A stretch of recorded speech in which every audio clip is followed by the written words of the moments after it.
பன்னீரில் நீராடி சம்பங்கி பூச்சூடி நின்றானே சண்முகன் சந்தனம் பூசி.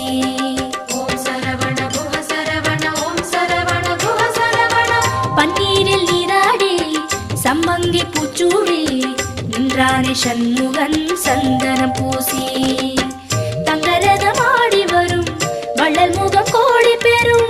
தங்கரதமாடி வரும் வள்ளல் முகம் கோடி பெறும்.